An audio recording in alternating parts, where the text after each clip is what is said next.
Tamil news நேரல்கள் மூலம் இன்றைய நேர்காணலில் நம் இணைந்திருப்பவர் திராவிட முன்னேற்ற கழகத்தினுடைய செய்தி தொடர்பாளர் மரியாதைக்குரிய ராஜா தமிழ்மாறன் சார். சார் வணக்கம். வணக்கம் தோழர். நாளைய தினம் நாடாளுமன்றத்தினுடைய கூட்டத்தொடர், அதற்கு முத்தாய்ப்பாக வந்து அனைத்து கட்சி கூட்டம், இவ்வளோ பரபரப்பான ஒரு விஷயம். இப்போ நாடே வந்து திமுகவினுடைய முடிவை வந்து உற்று நோக்கி கவனித்து கொண்டிருக்கிறது. ஒரு ஆளுங்கட்சியாக கூட இல்லை, திமுகவுடைய எதிர்கட்சியாக தான் நீங்கள் வந்து தமிழ்நாட்டில் இருக்கிறீங்க. உங்களுடைய 22 எம்பிக்கள் என்ன டெசிஷன் எடுக்க போறீங்க அப்படிங்கிற ஒரு மிக முக்கியமான ஒரு விவகாரம். திராவிட முன்னேற்ற கழகம் இந்த மழைக்கால கூட்டத்தொடரை எப்படி அணுகுது, நீங்க எப்படி செயல்பட போறீங்க? திராவிட முன்னேற்ற கழகம் தன்னுடைய நிலைப்பாடை ரொம்ப ரொம்ப தெளிவாக சொல்லிட்டு வந்திருக்கு.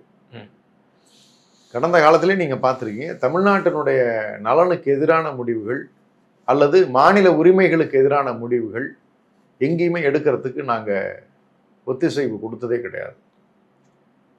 தவறு நடக்கின்ற இடங்கள்லாம் சுட்டி காட்டியிருக்கோம். பின்விளைவுகளை பற்றி நாங்கள் கவலைப்படாமல் எதிர்த்தவர்கள் தான் திமுகவினர். இது கடந்த கால வரலாறு, இன்றைக்கும் அப்படி தான் இருக்கும்.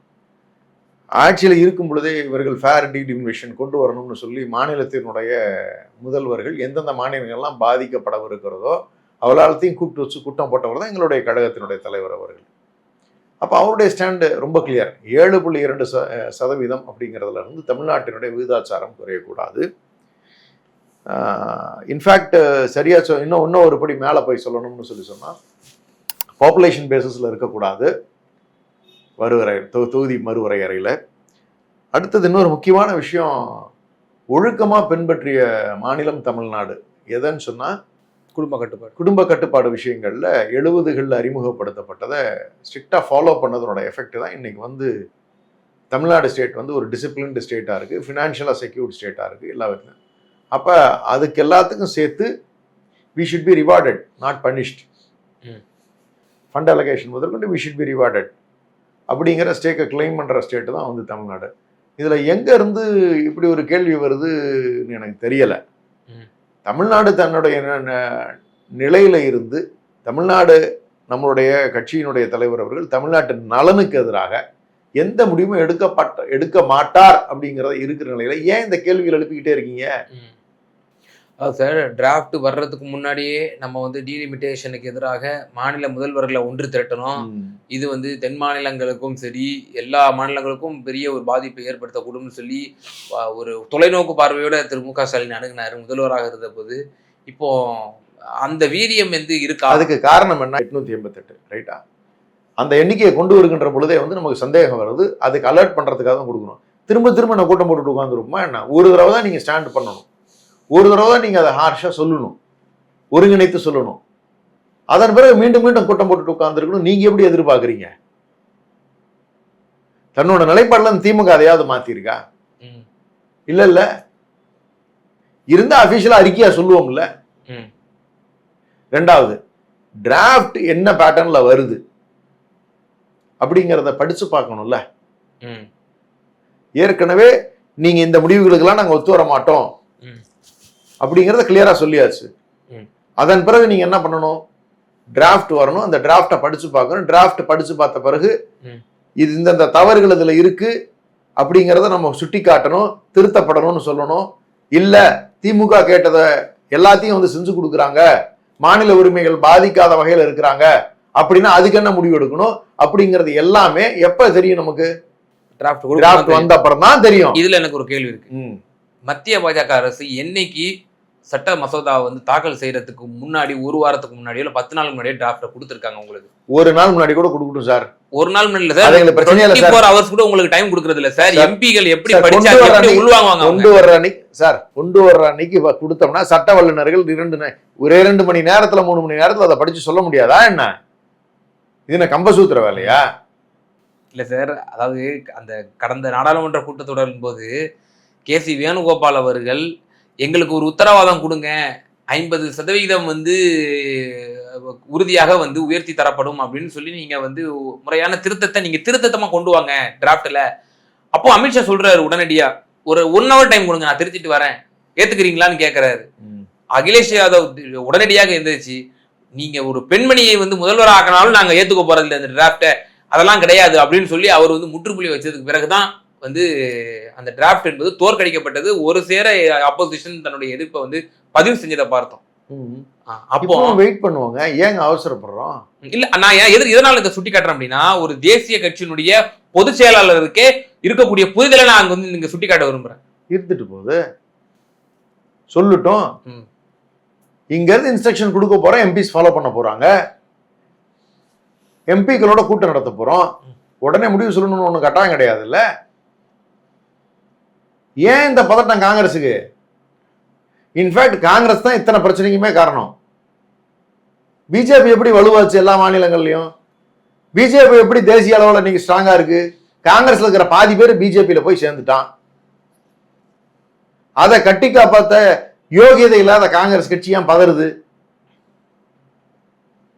எல்லா மாநிலங்களையும் காங்கிரஸ் விட்டு பிரிஞ்சு போனவங்க தான் எல்லாம் தனி கட்சி ஆரம்பிச்சு இன்னைக்கு மாநில கட்சிகளா நிக்குது. காங்கிரசினுடைய பலவீனம் தானே இன்னைக்கு பாரதிய ஜனதாவினுடைய பலமா நிக்குது. அப்ப தவறான அணுகுமுறைகள் எல்லாம் யாரோடது? காங்கிரஸோட தானே. அப்ப காங்கிரஸ் இதை பத்தி பதறதுங்கிறது என்ன தெரியுதுன்னா, அவ்வளவு பலவீனமா இருக்கு காங்கிரஸ்ங்கிறது எக்ஸ்போஸ் ஆகுது. ஆனா இன்னைக்கு காலையில் என்ன ஸ்டேட்மெண்ட் விட்டுருக்காங்க காங்கிரஸ்?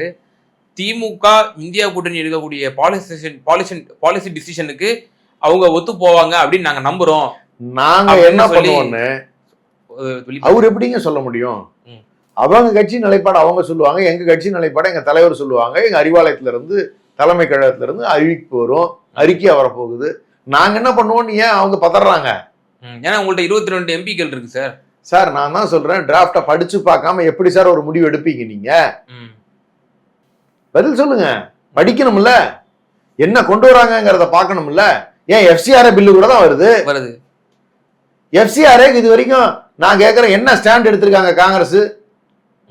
என்ன ஸ்டாண்ட் எடுத்திருக்கு தமிழ்நாட்டில் இருக்கிற தாவேகா? அதோட கூட்டணியில் இருக்கிற மற்ற கட்சிகளும் என்ன ஸ்டாண்ட் எடுத்திருக்கு? வாயை திறந்து யாராவது ஒருத்தராவது பேசியிருக்காங்களா? எங்க கட்சியில ஸ்ட்ரெயிட்டா அப்ஜெக்ஷன் எங்க தலைவர் கொடுத்திருக்காரு. வில்சன் அண்ணன் கிட்டத்தட்ட ஒரு 10 நாளைக்கு முன்னாடி இது வந்தா பெரும் பாதிப்பா இருக்கும்னு சொல்லி பிரஸ் மீட்டே வச்சு கொடுத்திருக்காருல்ல. ஒரு ரூபாய் அவங்க கட்சியில இருந்து எவனா வந்து பேசினாயா? ஒட்டுமொத்த சிறுபான்மையினரும் பாதிக்கப்படுவாங்க, கிறிஸ்துவர்கள் பாதிக்கப்படும். அவர்கள் வைத்திருக்கக்கூடிய கல்வி நிறுவனங்கள்லாம் அரசினுடைய உடைமை ஆகிறதுக்கான வாய்ப்புகள் இருக்கு. அதுல யாராவது ஒருத்த வாய் திறந்து பேசுறாங்களா? இங்க காங்கிரஸ் இருக்கிற மாணிக் தாகூர் என்ன பண்றாரு? பிரவீன் சக்கரவர்த்தி என்ன பண்றாரு? தமிழ்நாட்டில் ஒரு ராஜ்யசபா எம்பி போயிருக்காருல்ல, பேசணுமா இல்லையா? தாவேகாவினுடைய முதலமைச்சர் சொல்லணுமா இல்லையா? ஃபேர் டீலிமிட்டேஷன் என்னன்னு தெரியுமா முதலமைச்சருக்கு? ஒரு ஸ்டேட்மெண்ட் கொடுத்தாரா டீடைல்டா? எதிர்க்கிறோம் இது வரைக்கும் சொல்லியிருக்காரா? கரூர்ல பேசும்போது ஒரு வரி சொன்னார், வருமாட்டம் இருக்கு, அவ்வளவுதானே. எதிர்ப்பு தெரியும். இப்ப எங்ககிட்ட கேட்கிற மாதிரி அபிஷியலா நீங்க வந்து கேட்டு அவங்க அமைச்சர்ல ஒருத்தரை கூப்பிட்டு வச்சு ஃபேர் லிமிடேஷன்ல என்ன நீங்க ஸ்டாண்ட் எடுக்கிறீங்க அப்படின்னு நீங்க கேட்டுட்டீங்களா? இல்ல நாடாளுமன்றத்துல அவங்களுடைய ஸ்ட்ரென்த் இருக்கா? அவங்களுக்கு என்ன பிரதிநிதித்துவம் இருக்கு தமிழக வெற்றி கழகத்துக்கு? உங்கள்கிட்ட தான் இருக்கு, நீங்க தான் நாடாளுமன்ற. ஆனா ஒரு கட்சியா தமிழ்நாட்டினுடைய ஒரு முதலமைச்சரா டீடைல் ரெப்ரசன்டேஷன் கொடுத்தானாங்கன்னா அவர் சொல்லிட்டாரு, கரூர்லயே சொல்லிட்டாரு, டீலிமிட்டேஷன்லாம் ஒருபோதும் நம்ம தமிழ்நாட்டுல ஏத்துக்க மாட்டோம். அந்த மத்திய எம்பி இருந்தா தானே சொல்ல முடியும். அதுக்குதான் அந்த ஒத்த எம்பியாவது அவங்க வச்சிருந்துருக்கணும். அது பிரவீன் சக்கரவர்த்தி பேசுறதுக்கு காங்கிரஸ் கொடுத்தாச்சு தூக்கி. உங்க ரெப்ரசன்டேஷன் வர போறது இல்லை, நீங்க எதுக்கு டெல்லி வர போறீங்க? அவசியப்படாது. சரி, எஃப்சிஆர்ஏக்கு என்ன பண்ண போறாங்களாம்? அதுக்கு அறிக்கை கொடுத்தாரா? இல்ல அது பற்றி எதுவும் சொல்லல. ஏன் பேசல? இல்ல நேரம் காலம் வரும்போது அது உரிய விளக்கம் கொடுப்பாங்க. அவங்களுக்கு மட்டும் நேரம் காலம் வருகின்ற பொழுது, அந்த பில் வரும் பொழுது பதில் சொல்லலாம். திமுக மட்டும் நீங்க ஒரு மாசம் முன்னாடியே கூப்பிட்டு வச்சு நீங்க என்ன பண்ண போறீங்க என்ன போறீங்கன்னு உங்களுக்கு நோண்டிட்டு உட்கார்ந்துருப்பீங்க. ஒரு மாசம் இல்ல சார், ஒரு வாரமே இருக்கு. இந்த பேச்சு தான் 10 நாள் ஆரம்பிச்சிட்டீங்களே. நான் உங்களான்னு சொல்ல, மீடியாவே சொல்றேன். சரி, அப்ப எந்த விதத்துல சரியா இருக்கும்? எஃப்சிஆர்ஐ பத்தி ப. சிதம்பரம் அவர்கள் பேட்டி கொடுத்துருக்கணுமா இல்லையா? கொடுத்தாரா? ஏன் கொடுக்கல? அண்ணன் திரும்ப அண்ணன் பேசிட்டாங்களா? ஏன் பேசல? கம்யூனிஸ்டுகள் பேசிட்டாங்களா? ஏன் பேசல? ஐஎம்எல் பேசிட்டாரா? ஏன் என்ன பேசல? அவங்களோட நாணயத்தை சந்தேகிக்கீங்களா? சந்தேகிக்கலைங்க. தாவேகாவோட சேர்ந்த பிறகு அதே மாதிரி அவங்களும் ஆயிட்டாங்கன்னு சொல்ல வரேன். ஓ, எதுக்கு முட்டு கொடுக்கறதுன்னு அவங்களுக்கே தெரியல. இப்ப தமிழ்நாட்டில் இருக்கக்கூடிய கிட்டத்தட்ட 7.5-8 கோடி பேர் இருக்காங்க. இதுல இருந்து ஒரு ஆள் கூட டெல்லி பிரதிநிதி அனுப்புறதுக்கு யோகியதை இல்லாம இருக்குது தமிழ்நாடு. ஏங்க கர்நாடகால இருந்து போய் டெல்லி பிரதிநிதி அனுப்பி வைக்கிறீங்க, தமிழ்நாட்டுக்கான டெல்லி பிரதிநிதிய. அது அவங்க விருப்பம்னு அண்ணன் திருமான் அப்படியே கேஷுவலா நகர்ந்து போனாரு. பிரிசன் டெத்துங்க, எவ்வளவு பெரிய அக்கிரமங்க. ஒரு கண்டன அறிக்கை கொடுத்துட்டு போயிட்டாரு. ஏன் அந்த சமூகத்தை சார்ந்த குடும்பம் ஒரு 500 குடும்பம் தான் இருக்குது, அதனால என்ன இருக்குதுன்னு நகர்றீங்க. இதே திருமான் அவங்க சார்ந்த இருக்கக்கூடிய சமூகத்தில இருந்து ஒருத்தனுக்கு இப்படி நடந்திருந்தா என்ன பதற இருப்பீங்க, என்ன பேச்சு இருப்பீங்க. சேலத்துல ஒத்த அம்பேத்கர் சிலையை திறக்கிறதுக்கு அவன் அனுமதிக்க மாட்டேங்கிறான். 15 நாளா பிரச்சனையா போயிட்டு இருக்குது. எங்க கூட்டணிக்குள்ள குழப்பம் உண்டு பண்றதுக்கா நீங்க இப்பெல்லாம் பேசுறீங்கன்ட்டு போறீங்க. என்னங்க பண்றீங்க? ஓகே, கட்சியை கம்முன்னு தாவேகாவோட இணைச்சிட்டு போயிடலாம்ல. இந்த கூட்டணியில் இருக்கிறவங்க எல்லாம் தன்னுடைய ஒரு ஒரு இனத்திற்கான ஒரு பெரிய அடையாளமா இருந்தவர் அம்பேத்கர். அவரு சிலையை திறக்கிறதுக்கு இந்த கட்சியில இந்த ஆட்சியில அனுமதிக்க மாட்டேங்கிறாங்க. கேட்டா சாதி சண்டை பிரச்சனை வந்துருங்கிறாங்க. என்னங்க நடக்குதுங்க? அவங்களெல்லாம் கூப்பிட்டு கேள்வி கேட்க மாட்டேங்கிறீங்க. முறையா நடந்துகிட்டு இருக்கிற, கொள்கையில் பிடிப்புள்ள, கொள்கையிலிருந்து தடம் மாறாத திராவிட முன்னேற்ற கழகத்தை கூப்பிட்டு நீங்க பிஜேபி ஏங்க இந்த பிரச்சனைகள்லாம் பதில் சொல்லுங்கன்னா யாரும் கேட்கறது இல்லை. இல்லாத ஒரு பிரச்சனை எடுத்து வச்சு டிவி சேனல்ல பேச்சு இதெல்லாம் ஓடிக்கிட்டு இருக்கு. ஏன் என்ன அர்த்தங்கிறது எங்களுக்கு புரியாம இல்ல. மற்றதெல்லாம் மறைக்கிறதுக்கு இதை எடுத்து வச்சு பேசிக்கிட்டு இருக்காங்கல்லாம். 100 கோடி ரூபாய் இடத்த வித்தவன் யாரு, வாங்கினவன் யாருன்னு இது வரைக்கும் 4 பேர்த்த போட்டோவை ரிலீஸ் பண்ணாம இருக்கீங்க. நீங்க எப்படிங்க அப்படி ஒரு கரையத்தை பண்ண முடியும்? அழகா பட்டால தண்டபாணி மடத்தோடதுன்னு சொல்லுது, அருள்மிகு தண்டபாணி மடம்னு சொல்லி இருக்குது. எடுத்து வெரிஃபை பண்ண மாட்டாரா சப் ரிஜிஸ்டர்? தடங்கல் மனு கொடுத்து வச்சிருக்காங்க. ஐபி செந்தில்குமார் எம்எல்ஏ அவர்கள் கடந்த காலத்திலேயே அது தனியார் ஆக்கிரமிப்புல இருக்குதுங்கிறத மீட்டெடுத்து பொது பயன்பாட்டுக்கு கொண்டு வந்து கொடுத்தாரு. எம்எல்ஏவாங்க இருக்கும்போது பழனியில அவர் எடுத்த முயற்சி தானே அது பப்ளிக் யூஸ்க்கு வந்தது. அப்ப திமுக காப்பாத்தி வச்ச சொத்தெல்லாம் அசால்ட்டா ஆட்டையா போட்டுக்கிட்டு இருக்கீங்க. கோயில் சொத்து தானே, யாருக்கு தெரியாதுன்னு நினைச்சீங்களா? ஓகே, அப்ப இதெல்லாம் மறைக்கணும். லாக்அப் டெத்த மறைக்கணும். உங்க தாவேகா நிர்வாகிகள் குட்கா கடத்துறதெல்லாம் மறைக்கணும். உங்க தாவேகா நிர்வாகிகள் திருமணமான பெண்களுக்கு சிக்னல் கொடுக்கறதெல்லாம் உங்களுக்கு பப்ளிக்ல போட்டு அடி வெளுத்திருக்கான் ஈரோட்ல. ஓகே, இதெல்லாம் மறைக்கணும். அப்ப தமிழ்நாடு கிட்டத்தட்ட காட்டாட்சி தர்பார் மாதிரி போயிட்டு இருக்கு. இதெல்லாம் மறைக்கிறதுக்கு நீங்க என்ன பண்றீங்க? திமுக என்ன செய்ய போகிறது?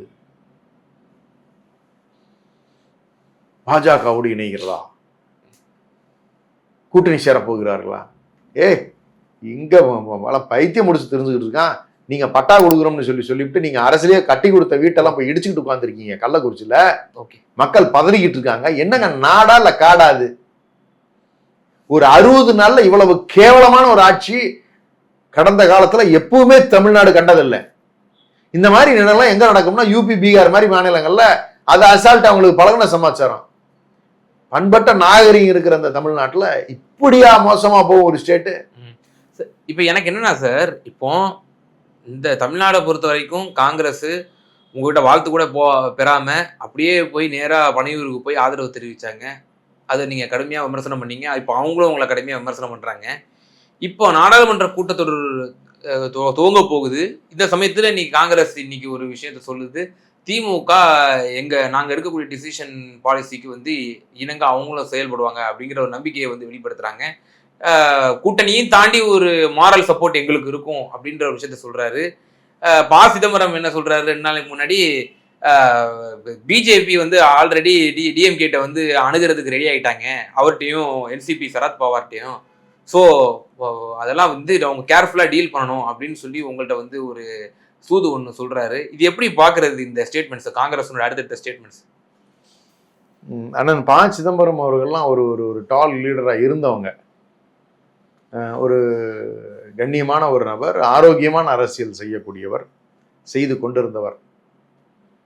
இப்ப ஆஃப்லேட் அவருடைய நிலைமையே பாருங்களேன், தாவேக்காவினர் பேசுற மாதிரியே பேச ஆரம்பிக்கிறாரு. நீங்க எப்படி திமுக என்ன முடிவு எடுக்க போகிறதுங்கிறத முன்கூட்டியே சொல்ல முடியும்? இன்னும் நீங்க திமுக கட்சியில ஒரு பொறுப்புல இருந்தீங்கன்னா நீங்க சொல்லலாம், திமுக இப்படிப்பட்ட யோசனைகளை செய்து கொண்டிருக்கிறதுன்னு சொல்லலாம். இங்க என்ன நடக்குதுன்னு உங்களுக்கு எப்படி தெரியும்? புரியல எனக்கு. உங்க கட்சி நிலைப்பாடு என்னன்னு பேசுங்க. தேவைன்னா திமுக வந்தா நல்லா இருக்குன்னு சொல்லி சொல்லுங்க. ஆனா பாஜகவோடு போறோம்னு யாரு உங்களுக்கு சொன்னது? நீங்களே எப்படி யூகத்தின் அடிப்படையில் இப்படிலாம் போட்டு வாங்குறீங்களா? பாஜக கூட போகும்னு அவர் சொல்லல, திமுக எதிர்ப்பு தெரிவிக்கும்னு நான் நம்புறேன் அப்படிங்கிற மாதிரி அவர் டோன்ல சொன்னார். சார் அவரு எங்களை பத்தி பேசுறதுக்கான எந்த விதத்திலையும் அந்த அனுமதி நாங்க கொடுக்க விரும்பல அவங்களுக்கு. இல்ல அவரு என்ன சொல்றாரு, ஒரு நட்பு சக்தியா தான் தொடரணும் நேஷனல் தொடர்ந்துட்டு போறாரு. அவரு தான் சொல்லிக்கிறார் நட்பு சக்தின்னு. அவர்கள் செய்த துரோகம் திமுக வாழ்நாள்ல மறக்கவே மறக்காதுங்க. அதுக்கான பலனை அவங்க அனுபவிக்க தான் போறாங்க. எல்லா ஸ்டேட்லயுமே பாருங்களேன், நான் லிஸ்ட் அவுட் பண்ணல, மம்தா பானர்ஜி எங்க இருந்து உருவானாங்க? காங்கிரஸ். நீங்க ஜெகன்மோகன் ரெட்டி எங்க இருந்து உருவானாரு? அதே காங்கிரஸ். எங்க இருந்து என்சிபி உருவாச்சு? பவார். பல கட்சிகள், தமிழ்நாட்டிலயும் பல கட்சிகள் உருவாயிருக்கு. அவர் அந்த காங்கிரஸ் கட்சி ஏன் இதெல்லாம் உருவாச்சு? ஏன் உருவாச்சு? காங்கிரஸ் தலைமை அவ்வளவு லட்சணம். முழுக்க முழுக்க பிஜேபியினுடைய பி டீம் தான் காங்கிரஸ் மாதிரி நடந்துக்குது. அழகா மருதையன் சகோதரர் சொன்னார்ல, பிஜேபி எப்படிங்க அவ்வளவாச்சு? நல்லா யோசிச்சு பாருங்க. இங்க இருக்கிறவங்க எல்லாம் பாதி பேர் இவங்க தான் அங்க அனுப்பிச்சு வச்சிருக்காங்க, அங்க போயிருக்கான். அது இருந்துதான் காங்கிரஸ் ஸ்ட்ராங்கா இருந்திருக்கும்ல. அப்ப தலைவர்களை தக்க வைக்க தெரியாத கட்சி, மக்களுடைய மனநிலைக்கு ஏற்ப ஆட்சியை நடத்தணும், இங்க இருக்கக்கூடிய தலைவர்களை அனுசரிக்கணும், மாநிலத்தில் எப்படி கட்சியை பலப்படுத்தணும், பலமா வச்சிருக்கணும், அந்த எண்ணம்லாம் இல்லாத கட்சி. தான் என்ன சொல்றேன்னா கீழே கேளுங்கன்னு சொல்லி மிரட்டுறதுனால வந்த விளைவு தான் இத்தனை கட்சிகளா எல்லாம் பிரிஞ்சு மாநிலங்கள் எல்லாத்துலயும் காங்கிரஸ் உடஞ்சு போனதுக்கு காரணம். இந்த காங்கிரஸ் திரும்ப எழுமானா எழாது.